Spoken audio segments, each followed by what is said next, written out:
the best baseload, low carbon emission energy you can get is nuclear.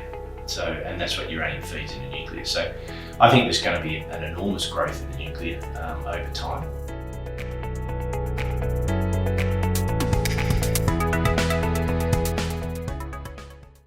So hello, welcome to the Assay. Today I'm very happy to be joined in our one-to-one studio with Murray Hill, Managing Director and CEO at Elevate Uranium. So Murray, welcome to Hong Kong. Thanks, Amy. I've just come from Namibia. I didn't see a cloud in the sky. I've come to Hong Kong. I haven't seen the sun. Yeah, It's been raining every day. It's a bit different. It's not ideal, but hopefully we'll be in summer soon. Well, we need rain. Absolutely. So I hope you've enjoyed your time here in Hong Kong, having lots of meetings so far. I guess, let's get into it. So do you want to give us a quick overview of Elevate Uranium for those who haven't seen any past videos? Yeah, look, we're an ASX listed company. We're uranium focused. We've got exploration projects in Namibia and Australia. We've made 4 discoveries in Namibia in the last 4 years on the large land package we've got in the country. And on the back of that, we've had significant growth. So we've gone from a market cap of 3 million 4 years ago to now 150 million. Geologists, 2 years ago we had 2, and now we're going to employ about 10 in Namibia over the next month or so. We've currently got 6, and we've got 3 geologists in Perth. So a huge growth in the company, but huge growth in our share price as well, and our market capitalisation. So the focus for us has been Namibia. It's relatively inexpensive exploration.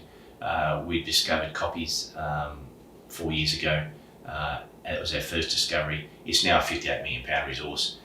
We're drilling aggressively there. We've got 5 rigs working in Namibia, and each of those rigs is drilling 5 holes per day. So if you do your maths at 5 days a week, that's 25 holes a week. 5 rigs, 25 times 5 is 125 holes a week. So there's a lot of support around that. Mm-hmm. And when I say it's inexpensive, it's about $1,000 holes to drill the hole. $1,000 to drill the hole. So it's not expensive, and we can get across some ground. So hence, there's been a lot of focus in Namibia. Our deposits in Namibia are really shallow. The Koppies resource is, I think it's like 95% within 18.5 metres of surface. So it's really shallow. So mining is going to be inexpensive. And we've got an upgrade process we developed in-house. What it does is it's a beneficiation process. It rejects gangue minerals. It basically concentrates gangue and then rejects them.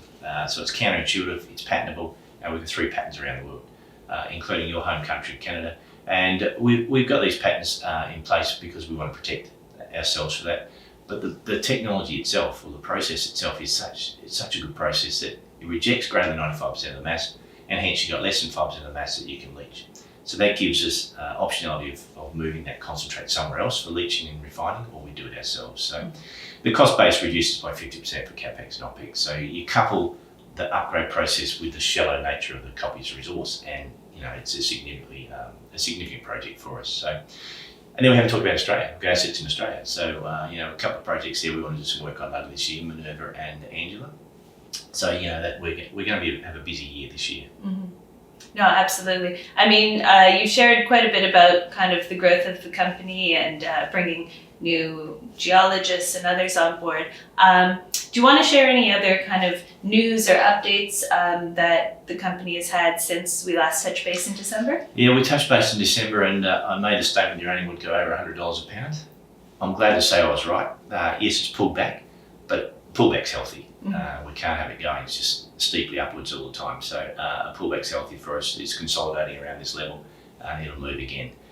And also made the comment that we're going to update the Koppies resource. We did that, and we went from 48 million pound to 58 million pound. So start of April, just earlier this month, we announced that resource update. So they're the 2 things that I said back then that we did and we achieved. The other thing is I've just come from Namibia, as I said before, and we were digging test pits. So we're excavating about 6 metres down with test pits to grab bulk samples from metallurgical test work. So we're going to bring those back to Australia and commence our metallurgical test work program and upgrade with a view to sort of getting enough data to build a pilot plant, or at least have a pilot plant on contract somewhere operating to give us some more confidence level in the upgrade process and what it gives for the project.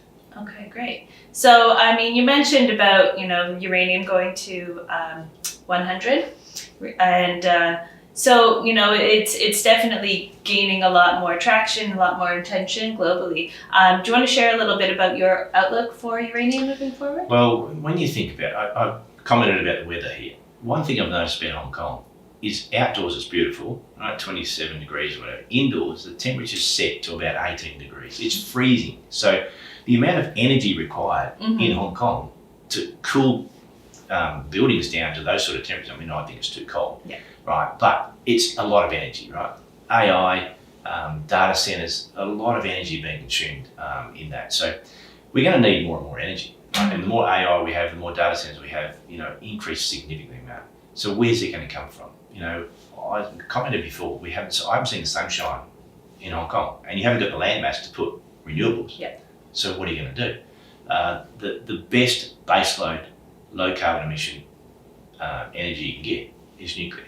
So, and that's what uranium feeds into nuclear. So I think there's going to be an enormous growth in the nuclear over time. Once it's embraced, it's beginning to be embraced by countries around the world. The Middle East, you know, UAE's got the largest reactor in the world. China are building, India have got a lot. The UK are even talking about it. Us woke people in Australia, we don't talk about it much, but you know, once the wokeness goes away, maybe we'll start to talk about it. But you know, you can't rely on renewables, right?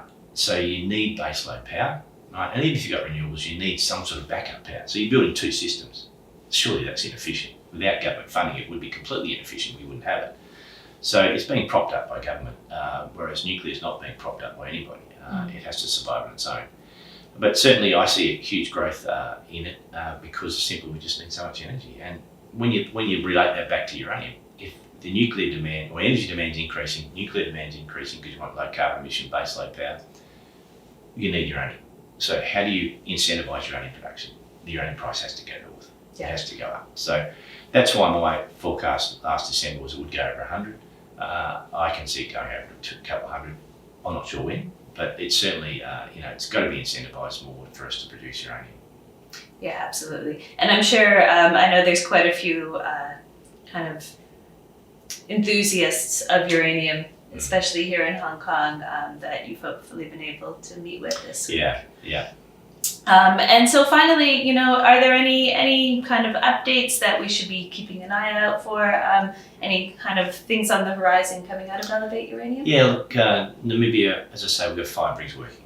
So we've got 3 on Koppies at the moment on increasing our confidence level in the resource. So we're going from inferred to indicated. So there's going to be some news flow around that. We'll pull one of those rigs off for pure exploration shortly. And then we've got 2 other rigs of the 5 working on resource, maiden resources for Herebeb and Capri. So the unfortunate thing is, well, the fortunate thing is for us is there's 16 kilometres of mineralisation. The unfortunate thing is it takes a long time to drill that. So you know, they're not going to be updates tomorrow or the next day. It's going to take time to drill those. Now, as we start to do some infill, we might find that there's a lot of uranium there. We want to go and pull another rig in. So we may have to pull more rigs in to do that, right? But certainly there's going to be news flow from exploration, from Koppies Koppies confidence level increase, and further exploration around both Capri and Herebeb in particular. But that's only a few of our tenements, we've got a lot of them there. And then a metallurgical test work program on upgrade. Now that takes time. Obviously, got to get the samples from Namibia to here. We're still excavating the pits now, so that's going to take a bit of time. But there's going to be some news flow out of that. And then the Australian assets, drilling at Minerva and Angela later in the year. So we're expecting some updates out of that. So yeah, look, a lot happening, but not immediate news flow, right? So, but sort of building what we're looking to. We've got such a diverse project pipeline. So we, you know, exploration, maiden resources, increasing our confidence level in Namibia in particular.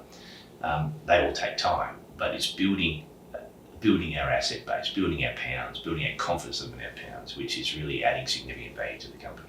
Yeah, absolutely. Well, certainly a lot to kind of keep an eye on over the next, you know, couple of months, couple of years, and we look forward to welcoming you back here in Hong Kong soon. It'd be nice. I might see the sun next time, maybe. It does come out.